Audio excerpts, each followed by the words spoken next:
সেখানে সহজে বিখ্যাত আর চালাচ্ছে রাজত্ব। এখন তুমি প্রতিবাদী হলে বাঁচাটা মুশকিল। তবে তুমি স্বাধীন। জানালায় রাখা ফুলের টবে ইচ্ছে মতো বাতাস দোলে। দেয়াল জিজ্ঞাসা করে কে কাকে ভালোবাসে। বন্য বেড়াল এক লাফেতে যায় যে চলে অন্য ছাদে। গদ্যের পাঠক কবিতার বই কিনে যায় যে বাড়ি। মনে হয় শেষ যাত্রার শরিক সে। তবে তুমি স্বাধীন।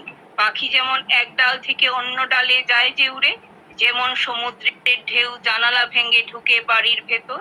প্রশ্ন যদি করো, আঙ্গুল থাকবে তোমার ঠোঁটে। দেশ তো মাটির খণ্ড, দুঃসময় সেখানে নির্ভীক। তবে তুমি স্বাধীন। এইটা আরেকটা কবিতা তোকে বললাম। এখন একটু অন্যরকম কবিতা আমি লিখছি বটে। একদম শুনতে পাচ্ছি? হ্যাঁ, একদম একদম আমরা সব শুনতে পাচ্ছি। হ্যাঁ, আচ্ছা। থাক, হুম। মানে মোটামুটি কে কি লিখছে দেখি। হ্যাঁ, শুনতে পাচ্ছি রীতা, তুমি কি শুনতে পাচ্ছ রীতা, তুমি কি বললাম একদম। শর্মিষ্ঠা দি লিখেছে পারিজাত, খুব সুন্দর কবিতা। একদম পারিজাত খুব সুন্দর। ধন্যবাদ, ধন্যবাদ শর্মিষ্ঠা দিকে। তোমরা সবাই থাকো। শর্মিষ্ঠা দি থেকে একটা গান শুনবো, আর যদি সেটা হয় আজ বিকেলের ডাকে, তো আর কোনো কথাই নেই।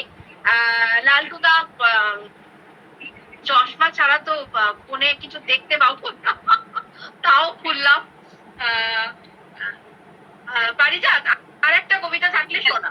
আচ্ছা, এটা কিন্তু কৌশিকের জন্য লেখা একদম। কবিতা। এটা প্রেমের ছোঁয়া পাবি। একদম একাগ্নি চিঠি। কৌশিকী অমাবস্যা